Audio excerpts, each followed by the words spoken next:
Covas toma posse no governo de São Paulo e critica os juros altos e a moratória de Minas.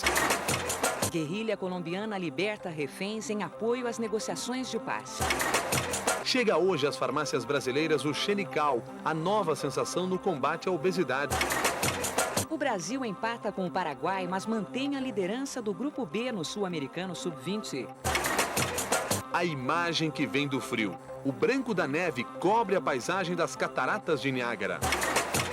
E a Semana da Moda Masculina em Milão. Na passarela, os modelos da grife Versace.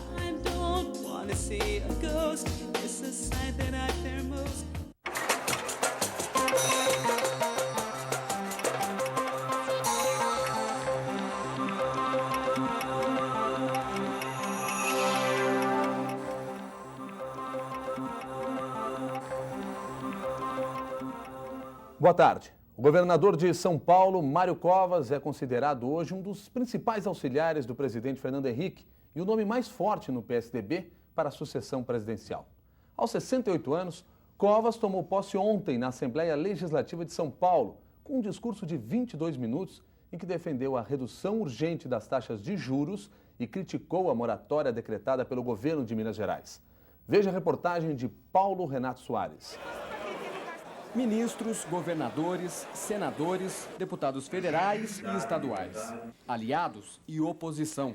Era a volta à cena do governador Mário Covas.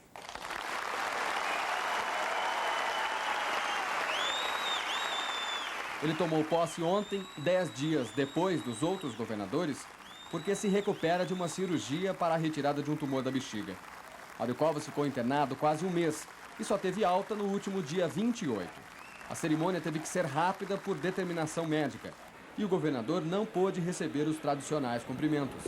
Só não abriu mão do discurso que já começou emocionado. Ao dirigir-me aos membros desta casa, é ao povo de São Paulo que falo. É a ele que saúdo, como companheiros de viagem se saúdam, com entusiasmo e confiança no sucesso da jornada.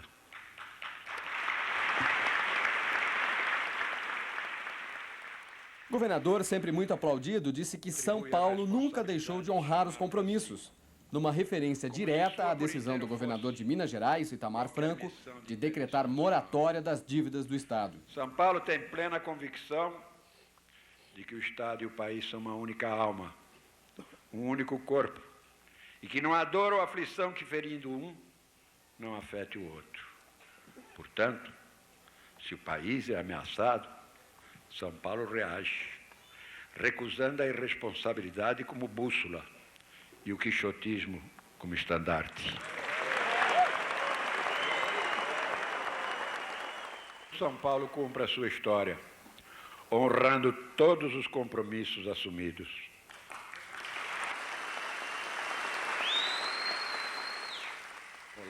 Mas Covas também fez restrições à política econômica do governo federal. Ele defendeu a necessidade urgente de reduzir os juros para o país retomar o desenvolvimento. São Paulo está preocupado com questões que, envolvendo o nosso e demais estados, envolve, por via de consequência, a todo o país.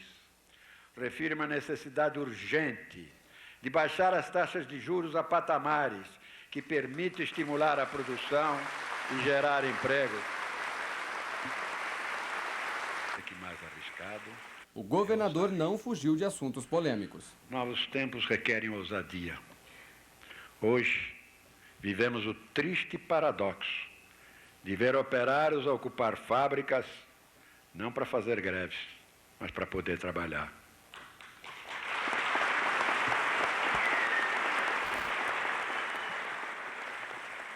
O governo de São Paulo vai aprofundar a modernização da máquina pública, reforçar a infraestrutura, atrair novos investimentos, vai estimular as micro, pequenas e médias empresas para ampliar os postos de trabalho, enfrentando assim a questão central da sociedade moderna, a de geração de empregos. O discurso mostrou que, apesar de estar lutando contra o câncer, Mário Covas se firma como um dos presidenciáveis para 2002. É cedo para pensar em 2002, mas é evidente que o Mário Covas é uma referência fundamental do PSDB. É alguém talhado, dos nossos quadros, o mais talhado, o mais preparado, o mais armado do ponto de vista intelectual, do ponto de vista psicológico, do ponto de vista da sua história, para ser presidente da República. Eu tenho a impressão que o presidente Fernando Henrique terá no Mário Covas o seu principal auxiliar. Esta semana, o governador se dedica à formação do secretariado. Os novos nomes devem ser conhecidos até o final do mês. Paulo Renato Soares, 60 minutos. Os governadores que participaram da posse fizeram coro ao governador Mário Covas nas críticas a Itamar Franco. Para eles, a moratória não condiz com a condição do governador de Minas. Como ex-presidente, Itamar conhece a fundo os problemas do país. Não acho justo que aqueles estados que impuseram a si ao seu povo um sacrifício para poder retomar o seu desenvolvimento em ordem, que esses tenham que pagar a situação de teimosia ou de quizilha desse ou daquele estado. Um homem da posição de um ex-presidente da República, de um ex-senador, sabe dos compromissos nacionais e internacionais e não pode jogar o Brasil numa aventura. De uma inconsequência enorme e de uma até leviandade muito grande. Porque se tenta iludir a população pensando que ao passar a dívida para o governo federal, ninguém está pagando. Na verdade, quem está pagando é o povo brasileiro. O deputado federal Jair Meneghelli, do PT, anunciou hoje a criação de uma comissão externa da Câmara Federal para tratar exclusivamente das 2.800 demissões da Ford em São Paulo. Os deputados escolhidos vão procurar a direção da empresa para tentar uma negociação e também convidar o ministro do Trabalho, Francisco Dornelles. Os demitidos mantêm a rotina de assembleia em frente à fábrica da Ford em São Bernardo do Campo. Eles decidiram comemorar o Natal do ano passado, agora em janeiro. O vídeo-repórter Marcelo Novaes tem mais detalhes. Hoje, às 6h30 da manhã, o Sindicato dos Metalúrgicos do ABC reuniu mais uma vez os 2.800 funcionários demitidos da Ford no Natal e os 4.000 ainda empregados. Esta já é a 7ª assembleia desde que começou o movimento. Até agora, a Ford somente se dispôs a rever as demissões de trabalhadores com doenças ocupacionais e com instabilidade. Mas para o sindicato, isso não é nenhuma concessão, apenas mero cumprimento da lei. Nós vamos ganhar essa batalha se a gente, todos vocês, está junto conosco. E nós vamos fazer a listagem de todo mundo. Não temos que desanimar. Por isso, companheiros, vamos para frente, vamos para a luta, que a gente vai ganhar essa batalha. Muito obrigado. Agora vou chamar o companheiro Marinho, que vai dar o encerramento à nossa Assembleia. Pois é, os trabalhadores acabaram de ser convocados para o Natal em janeiro, uma proposta do sindicato para que eles tragam aqui os seus familiares e ocupem o pátio aqui em frente à empresa. O que o Sindicato dos Metalúrgicos do ABC pede é para que os funcionários demitidos tragam seus familiares aqui. Como eles foram demitidos na véspera do Natal, eles vão passar o Natal agora na porta da empresa, em pleno mês de janeiro. As famílias trarão o vinho, o pão, as suas oferendas. Vamos aqui organizar uma forma de fazer essa ceia, essa celebração, não é? E vamos convocar a imprensa internacional para que assista aqui, transmita, quem sabe dê repercussão lá na direção mundial da Ford. É uma forma de buscar sensibilizar as autoridades brasileiras também para, ao ver qual o significado da falta do emprego para as crianças, para a esposa, para o conjunto da família, e não somente uma visão fria de observar as estatísticas do desemprego. O clima é tenso, todo mundo está esperando uma resposta da firma sobre o emprego, né? Todo mundo Você mesmo foi demitido ou foi? Demitido. Como é que está a situação em casa? Tá feia, né, cara? Todo mundo, tá geral. Estou tentando recuperar, porque eu tenho uma esposa, tenho 4 filhos e tenho bastante conta para pagar, então estou tentando recuperar dessa forma. Que o presente que a Ford me deu até hoje foi isso aí, 20 anos e 8 meses.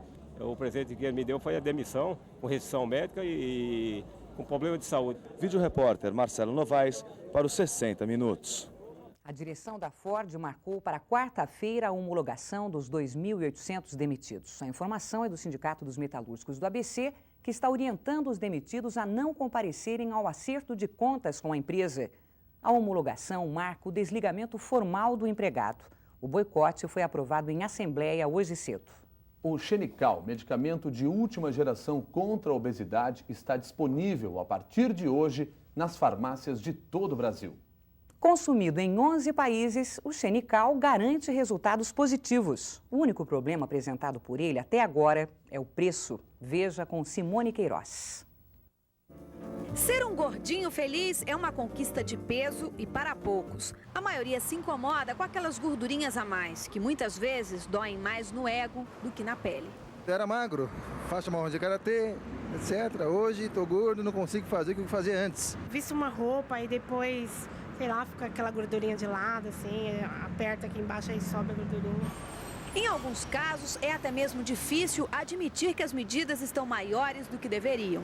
Me sinto bem. Não gostaria de perder nem ganhar peso? Não, tô satisfeito. A estilista Marilda Brandão sofria tanto quando estava gorda que não guarda nenhuma fotografia de até alguns meses atrás. Toda a vida ela vestiu o manequim 38, mas depois dos 40 anos começou a engordar. Tamanho 44 já estava ficando apertado. Marilda voltou a sorrir somente há 4 meses, quando sentiu os efeitos do Xenical. Como ainda não estava à venda no Brasil, ela importava o remédio. Eu estava tão infeliz, que eu tenho a impressão que se eu tivesse que pagar terapia para corrigir isso, ia ficar bem mais caro. Com o tratamento, as roupas estão ficando largas e a autoestima voltou. Aos 47 anos, ela acaba de perder quase 8 quilos, sem passar fome. Eu fazia dieta e eu perdia um pouco de peso durante a semana e recuperava no fim de semana com uma bobagem. Quer dizer, eu recuperava e dobrava o que eu tinha perdido. E o que esse remédio novo fez por você? Impediu que eu recuperasse o peso. Então, e percebi que que o meu peso começou a baixar de verdade. Porque aí, como eu não recuperava e perdia mais um pouco durante a dieta da semana, o peso foi baixando, né? Então, eu estou voltando a ser o que eu era. O Xenical chega às farmácias como promessa de uma vida mais feliz para quem não gosta do que vê no espelho. Mas não é todo gordinho que vai poder tomar. Antes é preciso consultar o médico, porque na hora da compra é indispensável a apresentação da receita, que ficará retida na farmácia. Outro limitador ao Xenical é o preço. A caixa com 42 cápsulas custa R$ 108,14. E a com 84 comprimidos, R$ 193,80. Apesar da expectativa que o Xenical vem provocando, nesta farmácia no centro, que tem 6 caixas no estoque desde sexta-feira passada, nenhuma foi vendida até agora. E por enquanto, apenas um gordinho anônimo reservou o remédio para hoje. Simone Queiroz para os 60 Minutos. Apesar do sucesso no tratamento da obesidade, o Xenical não é por si só a solução definitiva para quem enfrenta problemas com excesso de peso. Para falar sobre este novo remédio, nós convidamos a endocrinologista Maria Tereza Zanella, da Universidade Federal de São Paulo, que há cerca de um ano acompanha pacientes que usam o Xenical. Doutora Maria Tereza, boa tarde. Boa tarde. A gordura é quase uma paranoia para algumas pessoas. Tem gente que dá 2, 3, 4 quilos acima do peso e já vai sair correndo para a farmácia para comprar o Xenical. O remédio é solução para essas pessoas? Não, o remédio não é solução para essas pessoas. O Xenical é um novo medicamento para tratamento da obesidade, mas não é a solução. E não dispensa o tratamento dito não farmacológico, ou seja, aquele que envolve dieta e exercícios físicos, ou seja, uma mudança de hábitos para controle da obesidade. Não basta apenas tomar o remédio e a pessoa vai automaticamente emagrecer. É necessário uma dieta juntamente com o remédio. Como nós sabemos, o Xenical é um medicamento que diminui a absorção de gorduras. E, portanto, para que ele seja utilizado sem que haja efeitos desagradáveis, é necessário que se faça uma dieta também restrita em gorduras. Uma dieta que não deve conter mais do que 30% de suas calorias em gordura. Que é exatamente como funciona, porque o remédio, vamos explicar para o público como é que ele funciona exatamente. A senhora falou em 30%, por que esse valor? Então, essa é uma dieta saudável. A dieta saudável é aquela que não contém mais do que 30% de gordura. Então, se nós utilizarmos uma dieta saudável e nós utilizarmos o Xenical no paciente obeso, naquele indivíduo que precisa emagrecer, ele vai fazer com que outros 30% dessa quantidade ingerida não vai ser absorvida. E isso fará com que ele perca peso gradativamente, pela menor absorção de calorias. É um tratamento, o Xenical também é importante para tratamento de pessoas que têm outro tipo de doenças? Sim, ele tem a vantagem em relação a outros medicamentos que já são utilizados no tratamento da obesidade, por poder ser utilizado em pacientes que têm outras doenças consequentes ou não à obesidade. Por exemplo, pacientes que têm diabetes podem utilizar, pacientes hipertensos, ou seja, que têm pressão alta e que não podiam utilizar determinados medicamentos que elevavam a pressão arterial, eles podem usar o Xenical, porque como o medicamento não é absorvido pelo organismo, o Xenical não passa para a circulação sanguínea, nós não temos nenhum efeito no organismo, a não ser o efeito que ele exerce na parede do intestino. Vamos deixar sempre bem claro, porque quando se trata dessa questão de gordura, obesidade, a gente mexe muito com as pessoas. Não adianta você ir almoçar numa churrascaria, comer uma carne maravilhosa com aquela gordura ao lado e depois da comida uma cápsula de Xenical. Não resolve nada? E qual é o problema que pode acontecer, doutora? Então, não resolve pelo seguinte, se for ingerida uma grande quantidade de gordura, 70% dessa quantidade de gordura será absorvida pelo organismo e isso vai contribuir para o ganho de peso. Os outros 30% que não forem absorvidos vão ser eliminados com as fezes. E uma grande quantidade de gordura eliminada com as fezes faz com que o trânsito intestinal se acelere e essa pessoa vai ter não uma diarreia, mas uma esteatorreia, ou seja, uma grande eliminação de gordura nas fezes. Uma reação, no mínimo, incômoda. Incômoda, porque causa urgência para a eliminação das fezes, o que é um problema. A gente está vendo o preço, R$ 108,00. O Xenical é um remédio para ser tomado durante toda a vida? É possível que ele seja um medicamento muito bom para se evitar a recuperação do peso. Diferentemente dos outros medicamentos que perdem seu efeito no tratamento da obesidade, durante 2 anos em que o Xenical foi utilizado, ele permitiu que o peso se mantivesse baixo, o que é sempre uma dificuldade no tratamento da obesidade. O que nós mais frequentemente vemos é que depois de um tratamento dietético, o paciente recupera peso com facilidade. Então, é possível que esse seja um medicamento que possa ser utilizado a longo prazo. Eu queria lhe perguntar, não podia deixar de perguntar o seguinte, o Xenical está aí, diz que resolve, pode ser uma solução, acompanhado pelo médico, mas a gente vê tanto anúncio na televisão dizendo que vai perder 5, 6 quilos, que é maravilhoso. Por que eu vou comprar o Xenical e não compro esses produtos que estão aí sendo oferecidos na televisão com fórmulas mágicas? Fórmulas mágicas para perda de peso a curto prazo. Eu acho que ainda não existe esse tratamento milagroso para a obesidade, infelizmente. Quer dizer, esses tratamentos a curto prazo, na realidade, existe uma perda de peso que nem sempre é uma perda de gordura, que é aquilo que nós queremos, né? Tratamentos bastante restritos em calorias e por curto prazo fazem com que o paciente perca água num curto período de tempo e isso ilude, achando que ele está realmente emagrecendo. E a recuperação do peso é igualmente rápida. Tá certo. Doutora Maria Tereza Zanella, muito obrigado pela sua participação, seus esclarecimentos aqui nos 60 Minutos. Muito obrigado. Madeleine Alves. 2 apostadores acertaram as 5 dezenas do concurso 500 da Quina. Cada um vai receber quase R$172 mil. Os números sorteados foram os seguintes: 9, 18, 38, 71 e 73. Repetindo, 9, 18, 38, 71 e 73. Daqui a pouco os resultados da Super Sena e da Mega Sena. E veja ainda na edição de hoje dos 60 Minutos. Ronaldinho volta a jogar bem, marca 2 gols e é destaque na goleada da Inter de Milão. E a seguir, o empate do Brasil com o Paraguai no Campeonato Sul-Americano Sub-20. Saiba tudo o que é preciso para ter férias tranquilas, sem problemas com carro nas estradas. Jornal 60 Minutos. Apoio Nossa Caixa, o novo banco da agricultura de São Paulo.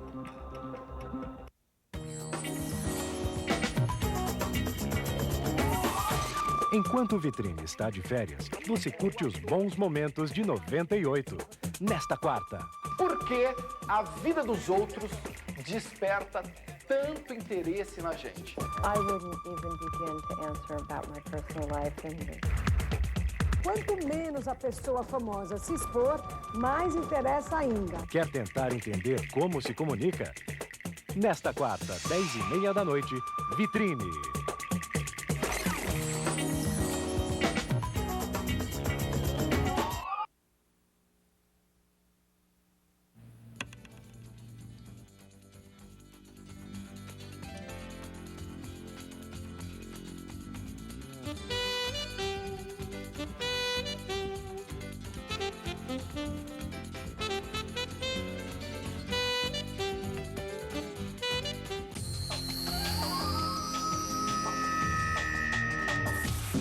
Que Hollywood, que nada! Aqui tem filmes em verde e amarelo. Novidades da tela grande em destaque na sua telinha. Hoje, 8 da noite, tem Revista do Cinema Brasileiro.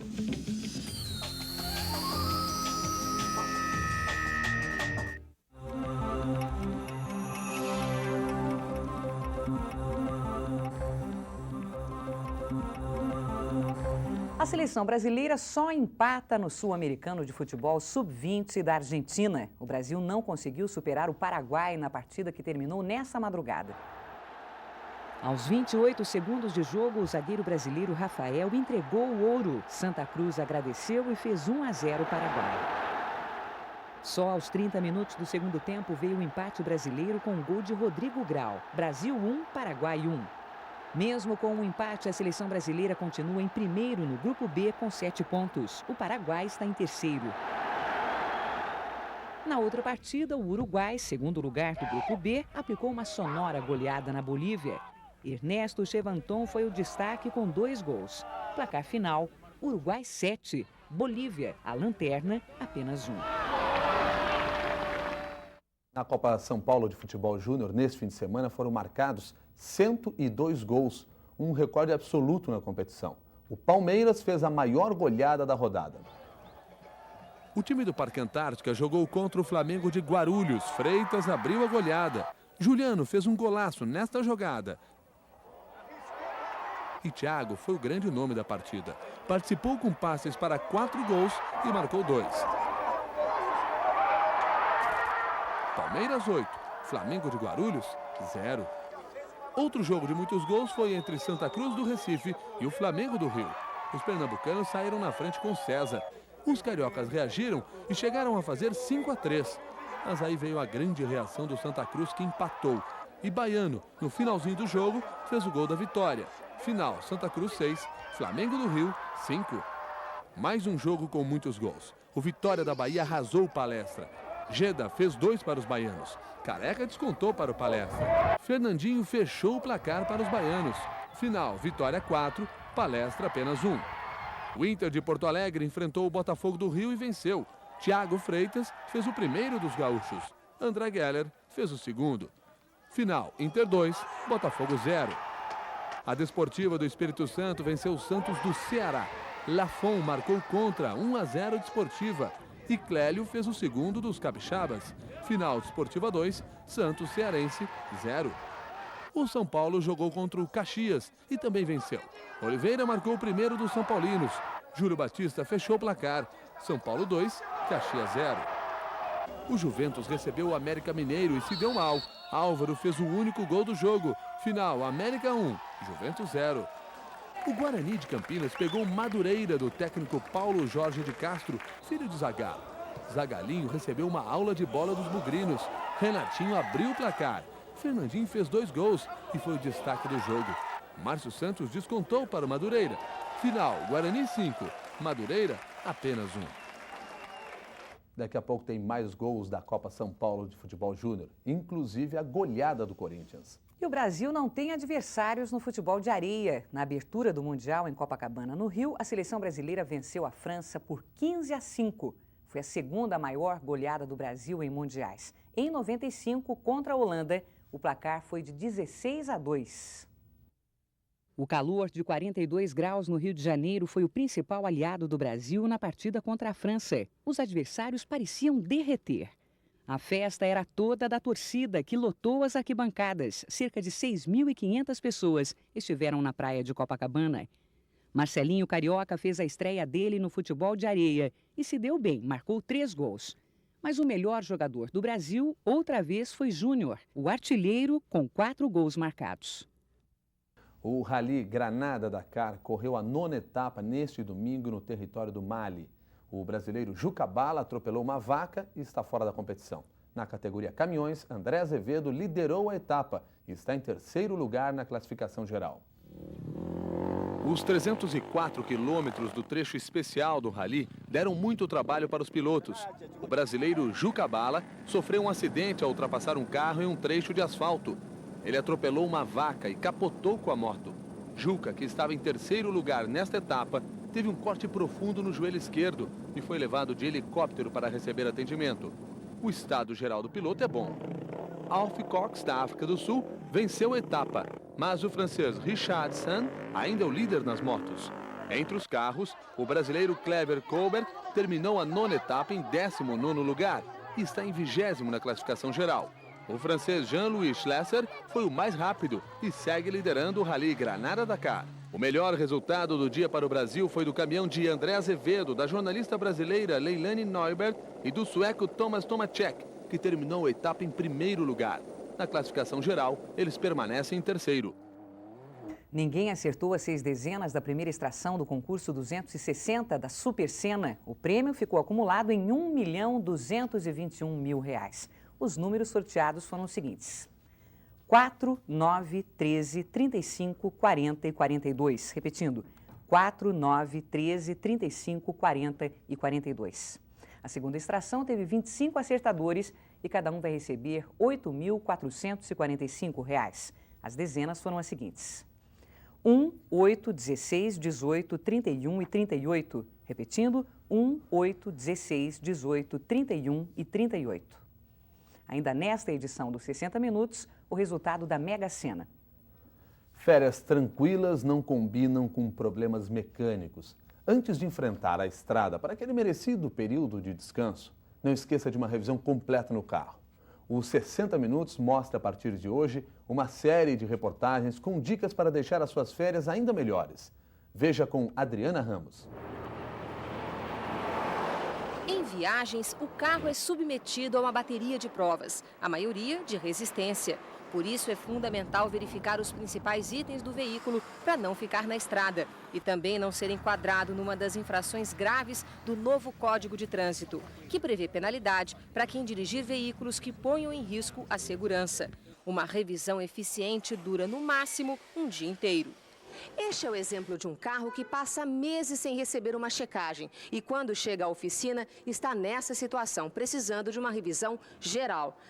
A começar pela água do radiador. Por exemplo, a água do radiador. Esse carro está com a água do radiador baixa.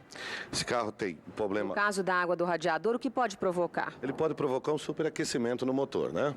E aí, isso leva a quê? Leva a gastar muito dinheiro depois. O mecânico de confiança também pode balancear as rodas e alinhar a direção para boa estabilidade.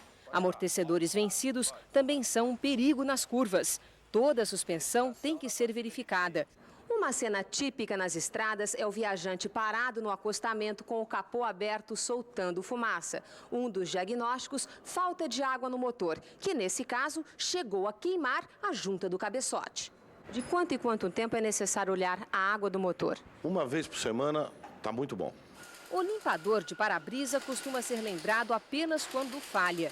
Ele também tem que ser revisado e a água do reservatório deve ser completada com sabão especial.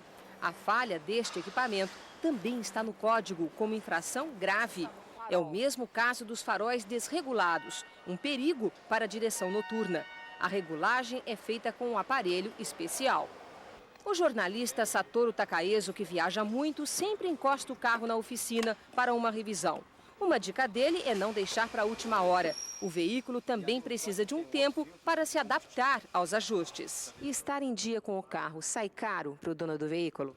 Olha, eu acho que não sai caro porque você está sempre vivo, né? Porque o risco de morte é muito grande nas estradas, né? É um item que parece brincadeira para a gente e eu acredito que o mais importante é a vida da gente, né? Pequenos cuidados com o carro podem fazer a diferença entre as férias do sonho e uma grande decepção. Na segunda reportagem da série, você fica sabendo amanhã de outros detalhes que não devem ser esquecidos antes de enfrentar a estrada. Milhares de candidatos prestaram neste domingo em São Paulo